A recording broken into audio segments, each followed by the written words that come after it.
하나님의 말씀은 고린도전서 11장입니다. 277페이지 신약성경.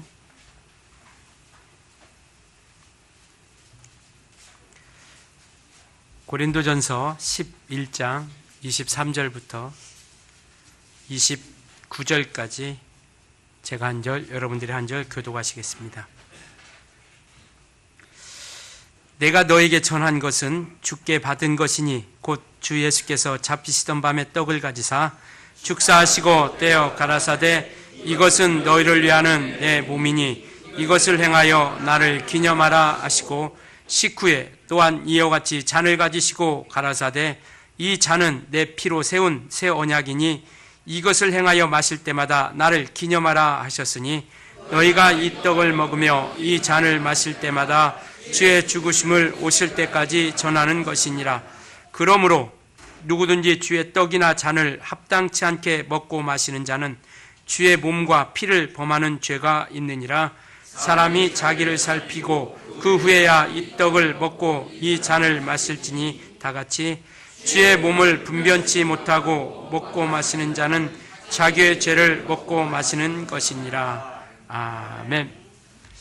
예, 하나님의 은혜와 생명이 또 평강이 넘쳐나는 거룩한 시간 될 수 있길 예수님으로 축원합니다. 정말 오늘 이 시간이 주님과의 아름다운 만남의 시간, 그리고 주님으로부터 위로받는 소망이 넘쳐나는 귀한 시간이 되었으면 좋겠습니다. 신앙은 영원히 변치 않는 진리, 하나님의 말씀을 가지고 우리가 진실하게 그리고 꿋꿋하게 변함없이 나아가는 것, 그리고 그러한 삶을 살아가는 것, 바로 이것이 신앙생활입니다. 우리가 믿는 하나님의 약속, 그리고 우리가 의지하는 하나님의 능력, 이 모든 것들은 영원히 변치 않는 것으로서 우리와 함께 하고 있죠. 그러나 이와 반대로 세상은 정말 급박하게 빠르게 변해가고 또 그렇게 달라지고 가고 있습니다. 그리고 그래서 그렇게 급박하게 변하는 그 세상 가운데 발을 맞추지 못하면 세상은 사람들을 보고 뒤떨어진 사람, 좀 부족하고 연약한 사람들이라고 이렇게 판단을 하게 되는 것이죠. 그러나 우리는, 성경은 그럼에도 불구하고 우리 신앙은 세상은 변화가는 그런 변화 가운데서 영원히 변질되어지지 않는 것이다라고 이렇게 말씀하고 있습니다.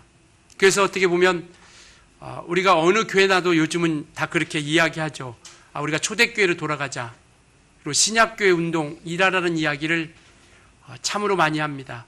세상은 그렇게 많이 어떤 문화와 어떤 과학이랑 이런 것들을 통해서 급변하고 있지만, 오히려 신앙은 오히려 우리는 2000년 전에 오셨던 그 주님의 모습을 닮아가려고 하는 것이고, 그리고 그 초대교회 때 하나님이 역사했던 그런 하나님의 증거와 함께 그러한 믿음의 모습들을 우리가 닮아가려고 하는 것, 이것이 우리의 참된 신앙이라는 것을 이야기하고 있습니다. 그래서 신앙은 세상과 같이 변해가는 것이 아니라, 변질되어져 가는 것이 아니라 주님 앞으로, 주님이 원하시는 그 모습의 삶으로 우리가 닮아가는 것.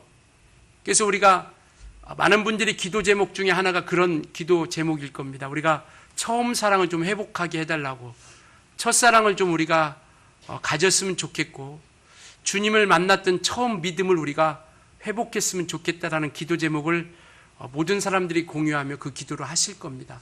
왜냐하면 정말 그와 같이 우리가 주님을 만났던 그 처음의 뜨거운 열정이 하나님께서 우리에게 주신 참된 그런 사랑이요, 은혜요, 또 기쁨이기 때문에 우리는 그렇게 변해가고 또 그렇게 닮아가려고 힘쓰며 애쓰며 나아가는 것이죠.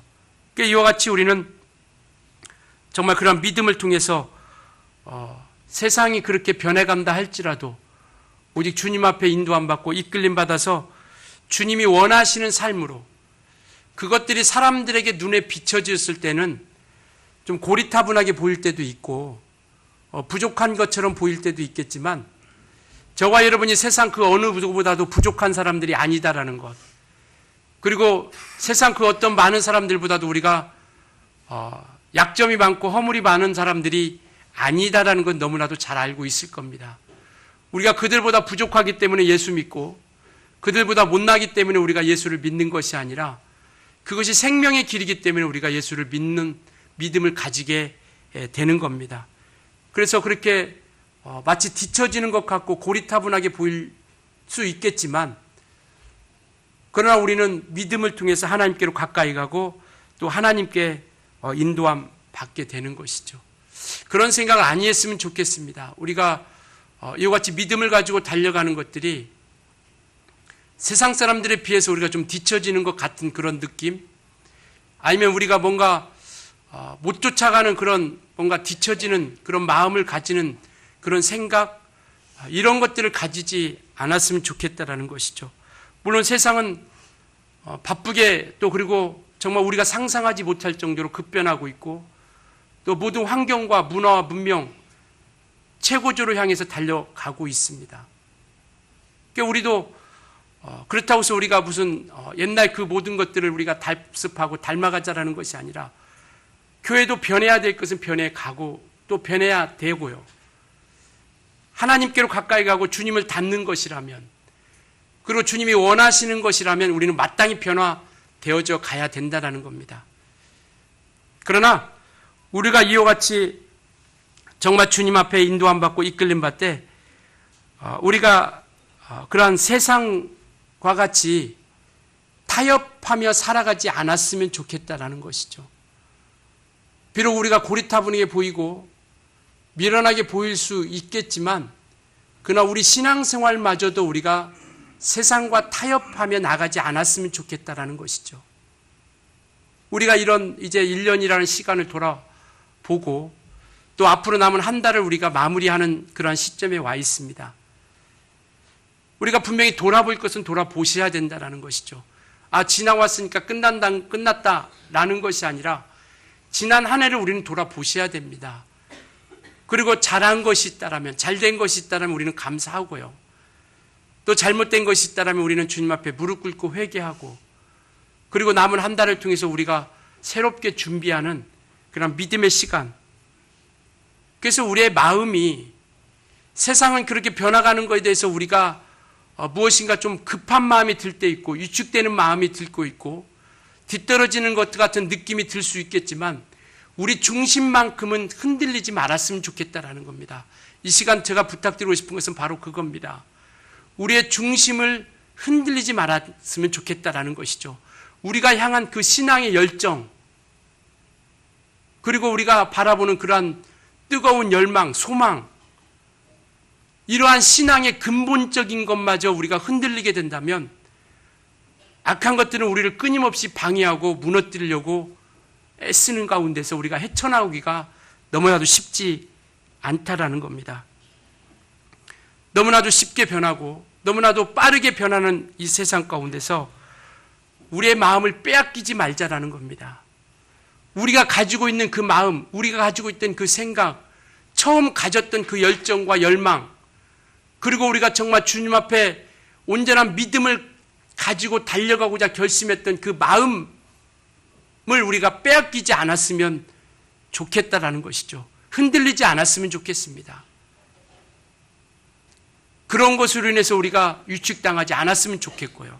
그래서 이와 같이 정말 우리 신앙이 우리가 그렇게 세상 가운데서 그렇게 급변하고 최고의 그런 문화와 문명이 정말 그와 같이 누리는 그러한 시대 가운데서 우리 신앙이 저와 여러분이 가진 이 신앙이 이 믿음이 우리 삶의 우선순위에서 멀리 떨어져 나가지 않았으면 좋겠다라는 것이죠. 우리는 그것을 분명히 기억하셔야 됩니다. 우리 신앙을 삶의 어디에 두고 있는지, 삶의 우선순위 가운데 우리 신앙을 어디에 두고 있는지. 그래서 이와 같이 우리가 다른 어떤 것으로 인해서 우리 신앙이 그 삶의 우선순위 가운데서 저 뒤로 밀려가지 않았으면 하는 마음을 이 시간에 말씀을 드리는 겁니다. 그래서 정말 할 수만 있으면 우리가 주님께로 가까이 가려고 애쓰고 또 주님 앞에 인도함 받고 그래서 우리가 그를 붙잡고 끝까지 놓지 않고 달려가려고 하는 것이죠. 왜? 붙잡지 않으면 도태될 수밖에 없기 때문에요. 붙잡지 않으면 우리 신앙은 점점점 하나님과의 관계 가운데서 멀어질 수밖에 없다라는 겁니다. 가만히 있어도 우리가 신앙이 성장한다라고 오해하지 않았으면 좋겠어요. 내가 예수께로 붙잡으려고 애쓰고 또 주님 앞에 나아가려고 몸부림치며 나아갈 때 우리 신앙은 주님께로 가까이 가면서 하나씩 하나씩 성장하며 온전히 나아갈 수 있다는 것이죠. 그래서 방향을 잃지 않았으면 좋겠습니다. 이런 바쁜 세상 가운데서 또 흘러가는 모든 문화와 문명 가운데서 급변하는 세계 가운데서 우리가 방향을 잃지 않았으면 좋겠어요. 우리가 가는 그 분명한 방향, 신앙의 방향, 타협하지 아니하고 흔들리지 아니하고 요동하지 않는 우리가 가야 할 그 분명한 방향을 흔들리지 않고 해야 할 것을 하고 잊지 말아야 할 것을 잊지 않는 그러한 변치 않는 그러한 신앙. 분명히 우리가 변해야 할 것도 있습니다. 마땅히 또 우리가 바뀌어야 될 것도 있습니다. 그러나 바뀌지 말아야 할 것도 우리는 있다라는 것이죠. 바뀌지 말아야 할 것을 바뀌어서는 안 된다라는 겁니다. 우리가 주님 앞에 예배하는 예배는요, 바뀔 수 없는 겁니다. 우리가 하나님 앞에 기도하는 것은 바뀔 수 없는 거예요. 바쁘기 때문에 기도하지 않아도 된다라는 것, 바쁘니까 예배하지 않아도 된다라는 것, 이것은 바뀔 수가 없는 거예요. 예배는 우리가 주님과의 온전한 만남, 세상이 아무리 변하고 과학과 첨단의 문화가 그렇게 급박하게 변한다 할지라도 바뀔 수 없는 것은 바뀔 수 없는 거예요. 그렇기 때문에 오늘 이 자리에 우리는 주님 앞에 나와 예배하는 것이고요. 주님을 만나려고 우리는 이 시간에 나온 겁니다. 성경은요, 우리가 주님과의 만남, 신앙생활하면서 성경에서 얘기하고 있는 건 뭐냐면 우리가 있는 곳에 주님이 오시는 것이 아니라 우리가 주님이 계신 곳에 찾아갔을 때 그곳에서 우리 주님이 만나주신다라는 겁니다. 주님이 계신 곳에 우리가 가야 된다라는 것이죠. 그래서 성경은 주님이 지나가시는 길에 그들이 찾아갔고 예수께서 오신다라는 소문을 듣고 그들은 주님을 만나려고 찾아가는 많은 장면들이 있습니다. 귀머거리가 듣고 안진뱅이가 일어나고 병든 자들이 고침받고 믿음을 얻고 구원을 얻고 생명을 얻은 많은 성경의 장면들이 나오는데요. 그들의 모든 장면들은 주님이 지나가신, 예수님께서 지나가신다는 소문을 듣고 그들은 그들 앞에 나아간 거예요. 내가 있는 곳에 주님이 찾아오신 것이 아니라 주님이 계신 곳에 그들이 찾아갔을 때 그들은 주님을 만났고 주님이 주시는 믿음을 얻었고 구원을 얻었고 병고침을 얻었고 생명을 얻었고 천국이라는 것을 소유하게 되었다라는 것을 기억했으면 좋겠습니다. 그래서 오늘 우리는 주님을 만나려고 이곳에 온 것이고요. 할 일이 없어서가 아니고 시간이 남아서도 아니고요. 사람이 좋아서 사람 만나려고 온 것이 아니라 예배하는 자들을 주님이 찾으시기에 신령과 진정으로 예배하는 자들을 주님이 만나주시기에 오늘 우리는 주님 앞에 예배할 때 주님을 만나려고 그리고 성령과 또 진리 앞에 우리가 예배하고자 하는 것은 그러한 이들을 주님이 찾아주시기에 그러한 믿음을 가지고 우리가 예배하려고 하는 것이죠. 그래서 우리가 변치 말아야 될 것은 변하지 말아야 됩니다. 흔들리지 말아야 된다는 것이죠. 그래서 오직 우리는 주님과의 귀한 그런 만남을 통해서 주님과의 관계를 끝까지 붙잡고 나아갈 수 있는 우리 모든 주님의 교회 식구들이 되었으면 좋겠습니다. 그래서 우리가 정말 붙잡아야 될 것은 붙잡고 변치 말아야 될 것은 변치 말고 흔들리지 말아야 될 것은 흔들리지 말고 끝까지 우리가 경과에 갔으면 좋겠다라는 것이죠. 세상이 우리를 어떻게 보든지 어떻게 우리를 판단하든지 간에 우리는 주님 앞에 설 때 어떠한 모습으로 주님 앞에 설 것인가? 주님이 과연 나를 어떻게 판단해 주시고 나를 어떻게 기억해 주실까? 성찬을 오늘 행하는데 성찬도 마찬가지입니다. 성찬도 우리는 영원히 변치 말해야 할 것 중에 하나인 겁니다. 하면 좋고 안 하면 할 수 없는 것이 아니라 반드시 우리는 성찬을 통해서 주님이 우리에게 약속하시고 명하시고 이루시고자 하는 것이 있다라는 것을 기억했으면 좋겠다라는 것이죠. 고린도전서는요, 고린도 교회가 당면하고 있는 여러 가지 문제에 대해서 이야기하고 있습니다.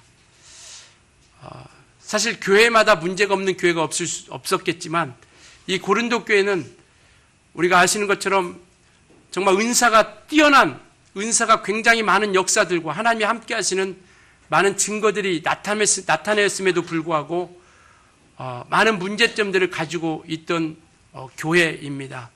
그래서 그 문제들, 교회가 안고 있는, 우리 성도들이, 그리스도인들이, 믿음의 신앙인들이 안고 있는, 또 갈등하고 있는, 그리고 겪어야 되는 많은 문제들을 이야기하고 있습니다.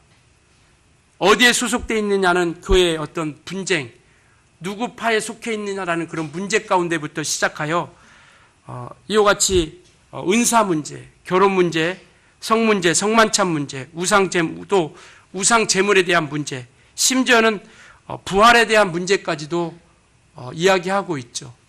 점점점 교회에 거짓 선지자들과 거짓 교사들이 들어와서 부활이 없다라는 것을 이야기하고 있는 것이고, 부활에 대해서 점점점 잊혀지게 만들고 있죠.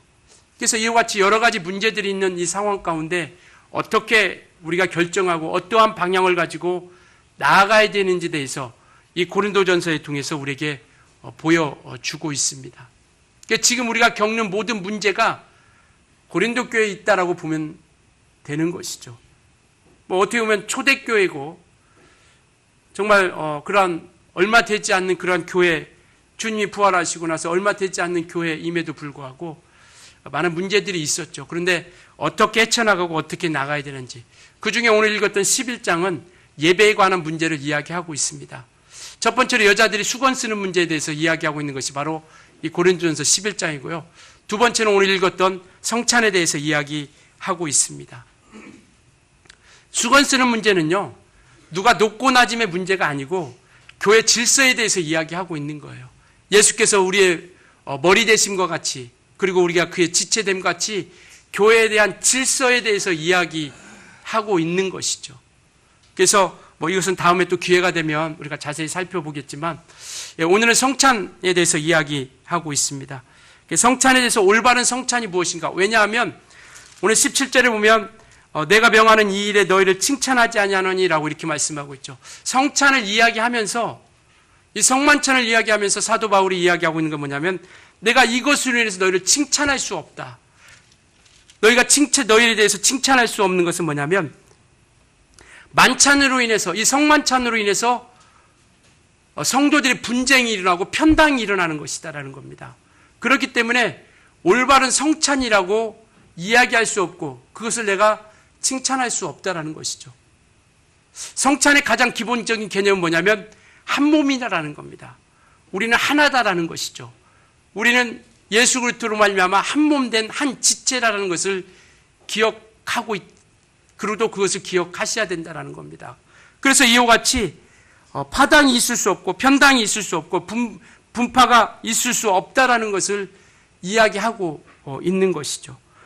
물론 그렇게 이야기하는 사람도 있죠. 이렇게 분별을 통해서 믿음의 신앙을 우리가 척도를 체크할 수 있지 않겠느냐라고 이렇게 이야기하고 있지만, 성찬을 통해서 우리에게 분명하게 첫 번째로 우리에게 깨닫게 하고 알게 해주시고자 하는 것은 뭐냐면, 주의 교회는, 주님이 세우신 교회는 주님으로 머리로 주신 한 몸이다라는 것을 이야기하고 있는 겁니다.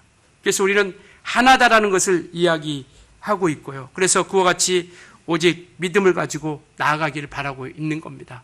두 번째는 성찬은 우리가 잘 아는 것처럼 주님이 명하신 겁니다. 믿으십니까? 우리가 고린도전서 오늘 본문을 자꾸 살펴보고 있지만 마태복음, 마가복음, 누가복음, 요한복음 모든 구정의 모든 성경 가운데 이 성찬이 모두 다 나와 있고요. 주님이 친히 명령하여 주신 겁니다. 이건 선택의 문제가 아니에요. 성찬은 반드시 우리 주님께서 명하신 것이기에 주님이 오실 때까지 우리는 기념하며 이것을 행해야 된다라는 것이죠.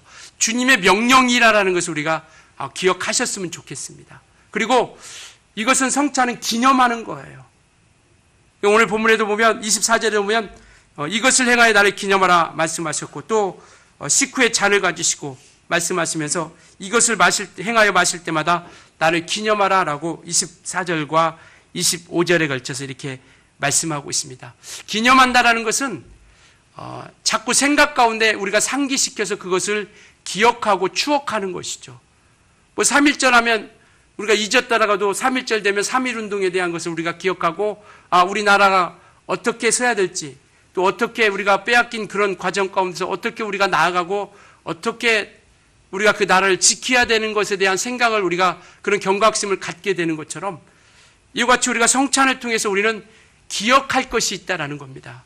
성찬을 통해서 우리가 반드시 생각하고 우리 마음 가운데 품어야 될 것이 있다는 것을 이렇게 말씀하고 있습니다. 그래서 그것을 기억하라라고 이렇게 말씀하고 있죠. 그게 무엇을 기억하냐?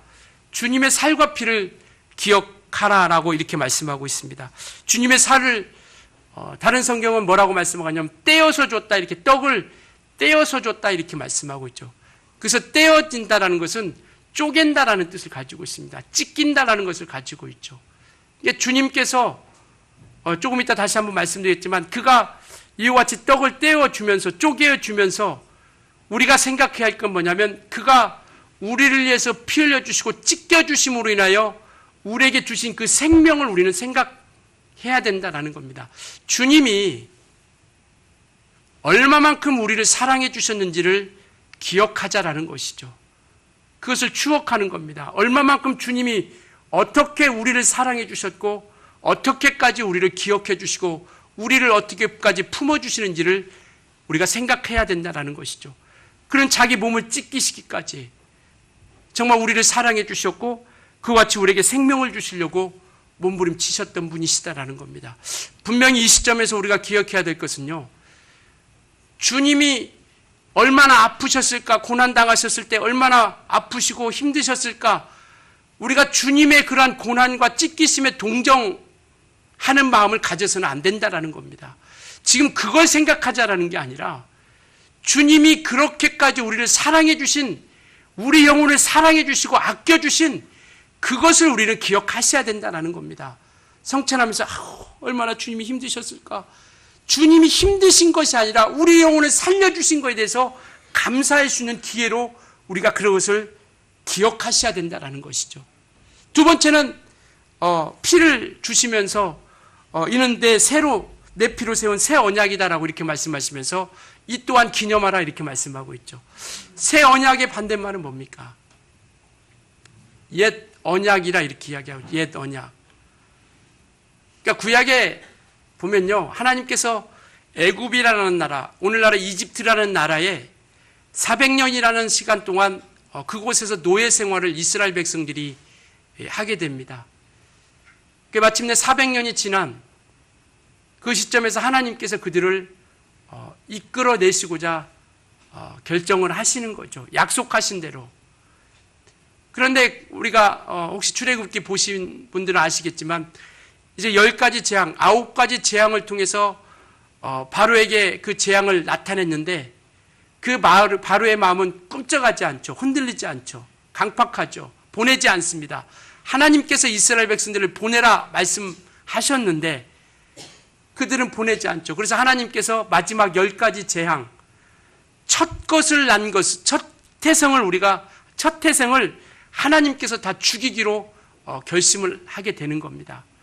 그래서 이스라엘 백성들에게 이야기하기를 내가 첫 건 난 것을 사람으로 부리타의 모든 짐승부터 모든 사람까지 다 첫 것은 다 내가 죽일 것이다. 그러나 너희가 어린 양을 잡고 문 좌우 임방과 설주에 피를 바르는 그 집은 내가 넘어갈 것이다. 무엇이? 재앙이 넘어갈 것이다 라고 이렇게 말씀하시고 약속하시고 그 피를 바른 그 집은 모든 재앙, 즉 첫 것에 대한 사람과 짐승 모든 첫 태생은 죽지 않고 넘어갔지만 피를 바르지 않은 모든 집들은 바로 장자와 모든 짐승들의 첫 것은 다 죽게 되는 역사가 나타나게 되죠.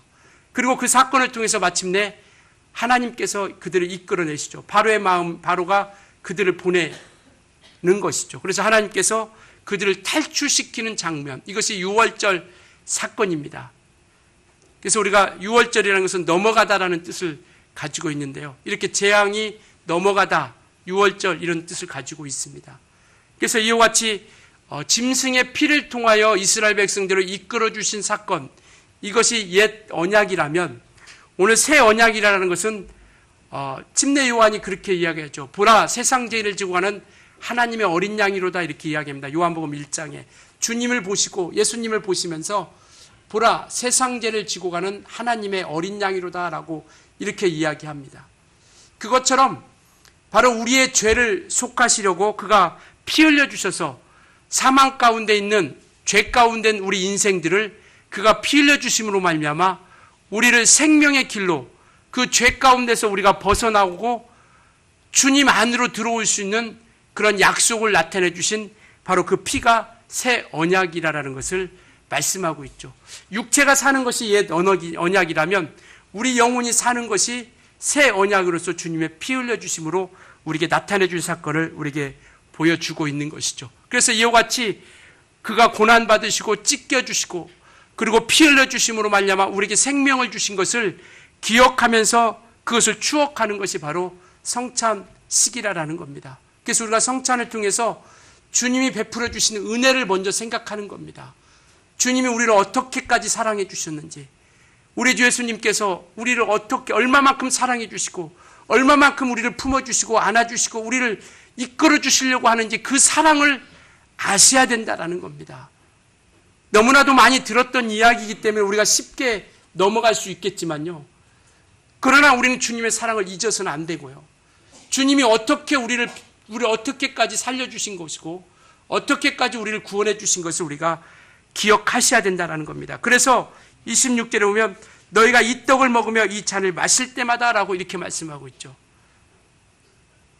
떡과 잔을 마신다라는 것, 떡과 잔을 마신다라는 것이 무슨 우리가 뭐 주님의 살을 또 그리고 주님의 피를 우리가 먹고 마시는 것이 아니라 떡과 잔을 마심으로써 우리는 이와 같이 주님과 함께 영원한 생명 가운데 나아가는 것이죠.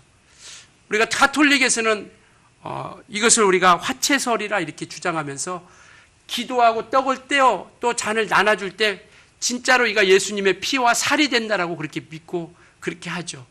그러나 사실은 그렇게 예수의 피와 살이 되는 것이 아니라 아까 말씀드린 것처럼 그 주님이 베풀어 주신 것을 우리가 기억하면서 이것을 통해서 우리가 순종하는 마음을 가지고 우리가 나아가는 것이죠.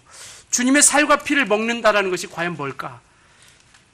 우리 요한복음 한번 보시겠습니다. 요한복음 신약성경 154페이지입니다.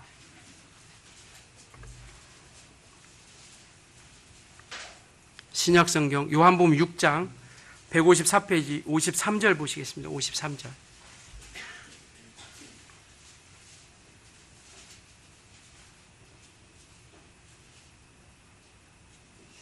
제가 읽을게요. 예수께서 이르시되 내가 진실로 진실로 너에게 이르노니 인자의 살을 먹지 아니하고 인자의 피를 마시지 아니하면 너희 속에 생명이 없다라고 이렇게 말씀하고 있죠. 인자의 살과 피를 먹고 마셔야 생명이 있다라는 겁니다. 그래서 그 살과 피를 마신다라는 게 뭐냐? 54절에 내 살을 먹고 내 피를 마시는 자는 영생을 가졌고 마지막 날에 내가 그를 다시 살리리니, 주님의 살과 피를 먹은 자들은 영생을 가졌고 마지막 날에 우리가 부활에 이르게 하신다라는 겁니다. 그 부활의 영광에 이르게 하신다라고 이렇게 약속하고 있죠. 그러면 57절 보겠습니다. 살아계신 아버지께서 나를 보내심에 내가 아버지로 인하여 사는 것 같이 나를 먹는 그 사람도 나로 인하여 살리라. 누구로 인하여 살리라요? 예수로 인하여 살리라. 어떠한 자들에게? 살과 피를 먹고 마시는 자들에게. 그러면 주님의 살과 피를 우리가 뜯어먹고 마시느냐? 그 살과 피가 무엇인 것을 얘기하냐면 63절에 이야기하고 있습니다. 63절 우리 같이 읽겠습니다. 시작. 살리는 것은 영이니 육은 무익하니라. 내가 너에게 이른 말이 영이요 생명이라. 주님께서 우리에게 이른 말이 곧 바로 영이요 생명이 된다라는 것이죠. 요한복음 1장에 보면 말씀이 하나님이시다라고 말씀하셨고 1장 14절에는 말씀이 육신이 되어 우리 가운데 거하심이 우리가 그것을 보니 하나님의 은혜와 진리가 충만하더라라고 이렇게 말씀하고 있습니다. 그러니까 말씀이 육신이 되어 우리 가운데 오신 그 예수 그리스도께서 우리에게 이르는 말이 바로 우리가 영생을 가지는 말씀이요 생명을 가지는 말씀이다라고 이렇게 말씀하고 있는 겁니다. 그러니까 우리가 주님의 살과 피를 먹고 마신다라는 것은 그것을 우리가 뜯어먹는 것이 아니라 그분이 우리에게 말씀이 육신이 되어 오심으로 우리에게 보여주신 그 말씀으로 인하여 우리가 사는 자들, 그래서 아버지로 인하여 예수 그리스도가 사신 것처럼 우리는 우리 안에 계신 그 말씀, 주님이 우리에게 말씀해 주신 그 말씀으로 인하여 우리 영혼이 살아간다라는 겁니다. 육체가 우리 식물을 먹으며 사는 것처럼 우리 영혼이 사는 길은 하나님의 말씀으로 사는 것이죠.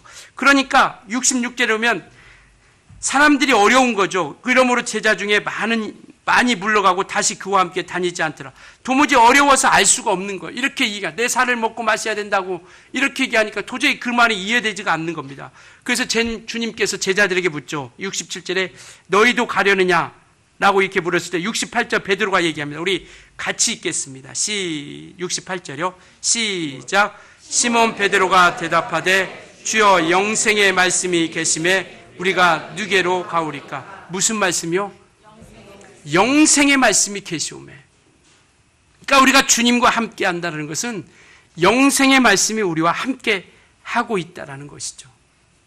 그래서 우리가 먹고 마신다는 것, 본문으로 돌아와서요. 26절 너희가 이 떡을 먹으며 이 잔을 마실 때마다 라고 하는 이 먹고 마시는 것은 주님의 살과 피를 우리가 먹고 마시는 것인데 그 살과 피를 먹고 마신다는 것은 하나님의 말씀으로 인하여 우리가 살아간다라는 겁니다. 바로 그곳이 영생이 있고 생명이 있다는 것을 이야기하고 있는 것이죠. 그러시면서 26절 하반절에 뭐냐면 이와 같이 이 떡을 먹으며 이 잔을 마실 때마다 주의 죽으심을 오실 때까지 전하는 것이라. 무엇을 전한다고요? 무엇을 전해요? 주의 죽으심을 오실 때까지 전하는 것이다라는 겁니다. 이와 같이 주님의 기억하면서 주님이 우리에게 생명을 주시고 은혜를 주시고 살려주신 것을 기억하면서 우리가 해야 할 일은 뭐냐? 저와 여러분이 해야 할 일이 뭐냐면 주님의 죽으심을 전하는 것이다라는 겁니다. 여기서 전한다라는 것이 그냥 주님이 죽으셨습니다. 말로써 우리가 전하는 것을 이야기하고 있지는 않습니다. 물론 말로써 전하는 것도 포함되어 있지만 그냥 말로써만 우리가 전하는 것으로만 이야기하고 있지 않다라는 겁니다. 전한다라는 것, 이것은 뭐냐면 우리가 주께로부터 그 받은 은혜와 사랑, 주님이 죽으심으로 인하여 우리에게 주신 그 생명, 그 영생의 기쁨, 그 감사를 우리가 삶 가운데서 내가 아까 아버지께서 함께 하심으로 예수 그리스도가 사시고 우리는 예수가 우리 안에 계신 것으로 말미암아 사는 것처럼 그 삶을 통해서 우리가 주님의 죽으심을 증거하고 전하는 그리스도의 삶으로서 나타내줘야 된다는 것을 이야기하고 있는 겁니다. 주님이 죽으심을 우리 삶으로서 나타내는 것이죠. 어떻게 해요? 어떻게 나타나는 겁니까? 주님이 우리에게 베풀어 주신 그 은혜와 사랑을 우리가 주님이 베풀어 주신 그것을 기억하면서 전하고 우리 삶으로서 은혜 받고 생명을 얻고 소망을 얻은 것을 우리가 삶으로서 하나씩 증거하고 전파하는 것이죠. 그래서 우리는 주님이 주시는 힘으로 산다라고 이렇게 이야기합니다. 나는 할 수 없죠. 내가 어떻게 내 힘으로 살아갈 수 있겠습니까? 나는 주님이 주시는 힘이 있어야 살아갈 수 있어요. 그렇게 우리 이야기하죠. 실제적으로 주님이 주시는 힘이 있어야 살아가는 것처럼. 우리가 몸이 연약하면 우리가 보양식을 먹죠. 좋은 것을 먹습니다. 그래서 내가 버티는 것은 그 먹었던 힘을 그 힘으로 내가 사는 거야. 이런 얘기 하죠. 그러니까 그 좋은 음식, 몸에 좋은 음식을 먹고 연약하고 다운되었던 그 몸을 그 어떤 보양식을 통해서 기력을 회복하고 그 힘으로 살아간다라고 이야기하는 것처럼 우리가 죽으심을 전한다라는 것은 예수 그리스도께서 우리 안에 계셔서 그 주시는 힘으로 예수 그리스도로 말미암는 힘으로 우리가 그것을 나타내는 겁니다. 우리 안에 계신 생명, 우리가 예수께서 피 흘려주신 그 은혜, 그것으로 인해서 우리가 증거하고 나타내지는 거죠. 주님이 주시는 힘으로 살아간다라는 것은 주님이 주시는 것을 통해서 우리가 세상 가운데서 그리스도의 향기와 그 힘을 우리가 삶으로서 나타내는 겁니다. 그래서 주의 죽으심을 전한다라는 것은 주님이 죽으셨어요. 주님이 죽으셨어요. 말로만이 아니라 그 죽으심으로 말미암아 우리가 받은 은혜와 사랑을 우리가 삶으로서 나타내고 증거하여 우리를 위해서 피 흘려주신 그 주님의 사랑을 증거하는 겁니다. 정말 우리를 통해서 주님의 사랑이 나타날 수 있길 예수로 축원합니다. 그래서 우리가 삶을 무시할 수 없는 겁니다. 그리스도인들은요, 삶을 무시할 수 없는 거예요. 왜? 우리는 주님의 죽으심을 우리를 위해서 피 흘려주신 그 은혜를 우리가 기억한다라면 그것을 우리는 나타내야 되니까요. 그래서 27절에 보면 그러므로 누구든지 주의 떡이나 잔을 합당치 않게 먹습니다.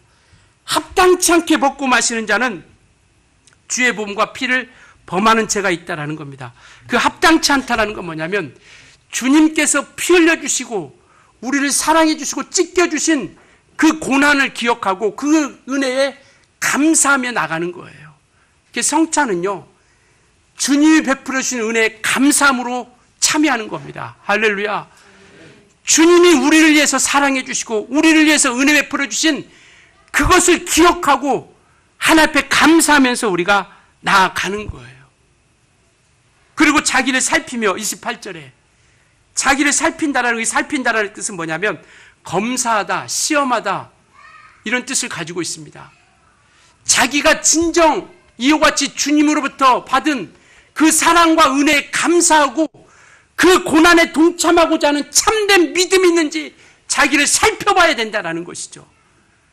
성찬이 되었기 때문에 그냥 아무렇거나 우리가 하는 것이 아니라 자기를 살펴봐야 됩니다. 믿음에 있는지 자기를 점검해 봐야 된다는 것이죠. 하나님의 은혜에 감사하고 있는지, 주님의 고난을 통해서 내가 은혜 받은 것에 대해서 감사하고 있는지 우리는 돌아볼 수 있어야 된다는 것이죠. 그래서 회개하라는 뜻을 가지고 있습니다. 자기를 살핀다는 것은 회개하다. 내가 주님 앞에 올바로 서지 못한 것, 하나님의 인도함 받지 못했는 것, 그 모든 것들을 회개하고 그 고난에 내가 동참하고자 결심하면서 우리가 성찬에 함께하는 거예요. 그래서 우리는 그냥 한 달에 한 번씩 하는 행사가 아니라, 그래서 이와 같이 자기를 살피고 합당치 않게 먹지 말라라고 우리에게 이렇게 말씀하고 있는 겁니다. 정말 주님의 고난이 우리에게 감사가 되고 그 고난에 동참하고 참여하고자 하는 믿음의 결심으로 함께하는 우리 모든 식구들이 되어졌으면 좋겠습니다. 그래서 정말 주님의 죽으심의 그 고난이 우리와 상관없이 헛되이 그냥 잊혀져 버리는 것이 아니라 이러한 성찬을 통해서 우리가 항상 그것을 기억하는 겁니다. 어떻게 우리를 사랑해 줬는지, 어떻게 우리 영혼을 이끌어 주시고 피 흘려 주시고 그가 찢기고 상하셨는지를 우리가 기억하며 나아가는 것이죠. 그래서 성찬은 귀하고 소중하고 가치 있는 겁니다. 변할 수 없는 거죠. 이것은 세상이 변한다 할지라도, 문화와 문명이 최첨단을 걷는다 할지라도 변할 수 없는 거예요. 주님이 오실 때까지 우리는 이거 분명히 이루어가야 할, 변치 말아야 할 사명이요, 행해야 할 일입니다. 그래서 성찬은 귀하고 소중하고 가치 있는 거예요. 정말 앞으로 우리는 이걸 그냥 쉽게 생각하지 않았으면 좋겠습니다. 그래서 이와 같이 우리는 정말 참된 회개와 함께 그 고난의 죽음과 고난을 통해서 우리를 베풀어 주신 그 사랑을 감사하고, 뿐만 아니라 그 고난에 우리가 함께하여 그리스도의 죽으심을 우리가 말로만 전하는 게 아니라 삶으로서 그리스도께서 죽으심을 우리가 그 향기로서 나타내는 그런 삶을 살아가는 마음을 가지고, 결심과 가지고 오늘 이 시간 그 살과 피를 나누는 시간이 되어줄 수 있길 예수님으로 축원합니다.